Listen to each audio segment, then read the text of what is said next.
नमस्कार दोस्तों, मेरा नाम doctor Ravi Jaiswal, medical oncologist यानी कैंसर विशेषज्ञ। दोस्तों, आज हम बात करेंगे कैंसर के इलाज के बारे में। जब भी हमें या हमारे परिवार में किसी को कैंसर होता है या कैंसर का डायग्नोसिस होता है तो हम सब लोग निराश हो जाते हैं, परेशान हो जाते हैं और ऐसा लगता है कि अब इस मुश्किल भरी घड़ी में हम कैसे बाहर निकल के आए। तो दोस्तों, कैंसर से बिल्कुल भी मत डरे। जब भी कैंसर का डायग्नोसिस होगा तो पहले आप कोई कैंसर चिकित्सक के पास में जाए और आप आपके डॉक्टर से पूछे कि डॉक्टर, मेरा कैंसर कौन सी स्टेज में है। आमतौर पर कैंसर की 4 स्टेज होती है। स्टेज 1 यानी आपका कैंसर एक गांठ बनकर एक ही जगह पर उपस्थित है। स्टेज 4 यानी यह कैंसर अब गांठ बनकर अन्य ठिकानों पर फैल रहा है। इसे 4th स्टेज कैंसर कहते हैं।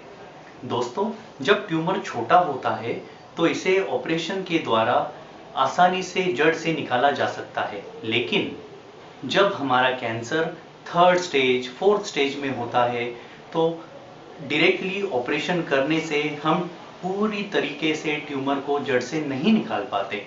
ऐसे समय में कुछ दवाइयों का प्रयोग होता है। इन दवाइयों को chemotherapy, targeted therapy, hormonal therapy और इम्यूनोथेरेपी कहते हैं। कीमोथेरेपी यानी कुछ ऐसी दवाई जो सलाइन के माध्यम से आपको दी जाती है, जो कैंसर की सेल को नष्ट कर देती है। कीमोथेरेपी का आविष्कार 1930 में हुआ था।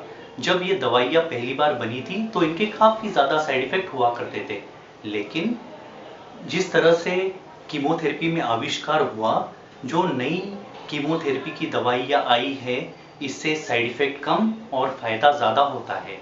अब यह दवाई टैबलेट के फॉर्म में अवेलेबल है और आयुष्मान भारत योजना के तहत निःशुल्क लाखों मरीजों को इसका लाभ मिल रहा है। इसके बाद में हम बात करेंगे टारगेटेड थेरेपी की। दोस्तों, टारगेटेड थेरेपी यानी हम कुछ ऐसी जांच करके इसका पता लगाते हैं कि आपका कैंसर किन रास्तों से फैल रहा है या आपके कैंसर में किन जीन्स में बदलाव आ गया है। ऐसे रास्तों को रोका जाता है और ऐसे जीन्स को टारगेट किया जाता है, जिसको टारगेटेड थेरेपी कहते हैं। टारगेटेड थेरेपी के साइड इफेक्ट बहुत कम होते हैं और खास तौर पर स्तन का कैंसर, फेफड़ों का कैंसर, किडनी के कैंसर में यह ट्रीटमेंट 4th स्टेज में इस्तेमाल होती है और मरीज केवल एक टैबलेट रोज लेनी पड़ती है और काफ़ी समय तक इनका ट्यूमर कंट्रोल में रहता है। 3rd ट्रीटमेंट है हार्मोनल ट्रीटमेंट। महिलाओं में होने वाले ब्रेस्ट कैंसर और ओवरी कैंसर, ऐसे ही पुरुष में होने वाले ग्रंथि के कैंसर, जिसको प्रोस्टेट कैंसर कहते हैं, यह कैंसर हार्मोन के बढ़ाव के कारण बढ़ते हैं। इन कैंसर को हार्मोनल ट्रीटमेंट द्वारा रोका जा सकता है, नष्ट किया जा सकता है, खत्म किया जा सकता है। और आखिर में हम बात करेंगे इम्यूनोथेरेपी की। दोस्तों, इम्यूनोथेरेपी का आविष्कार आज से 5 साल पहले हुआ और इम्यूनोथेरेपी के द्वारा आपका कैंसर 4th स्टेज में भी अब 100% क्योर हो सकता है। इम्यूनोथेरेपी यानी ऐसी दवाई जो मरीजों को उनकी प्रतिकार रोधक शक्ति बढ़ाने के लिए दी जाती है और आपके बॉडी के इम्यून सेल्स ही आपके कैंसर को नष्ट कर देते हैं। दोस्तों, इससे साइड इफेक्ट बहुत कम होते हैं, लेकिन यह ट्रीटमेंट केवल 15 से 20% लोगों के लिए फायदेमंद होती है। इसीलिए सही पेशेंट का चुनाव करना बहुत ज़रूरी होता है।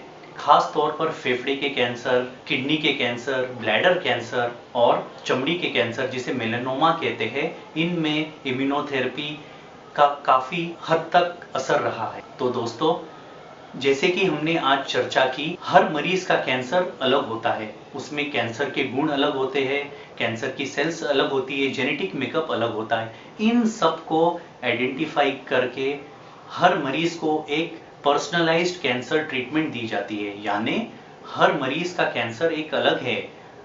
उनकी ट्रीटमेंट और उनके दूसरे मरीज की ट्रीटमेंट में बहुत अंतर होगा। यह पर्सनलाइज्ड कैंसर ट्रीटमेंट हम रामकृष्ण केयर हॉस्पिटल में हमारे मरीजों को प्रोवाइड कर रहे हैं।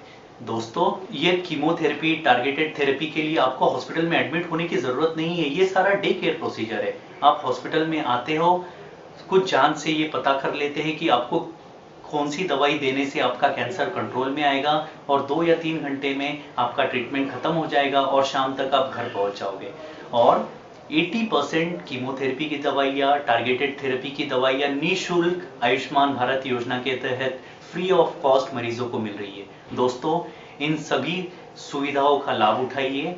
कैंसर से हमने डरना नहीं है, सबने मिलजुल कर कैंसर से लड़ना है और कैंसर को हराना है। Thank you.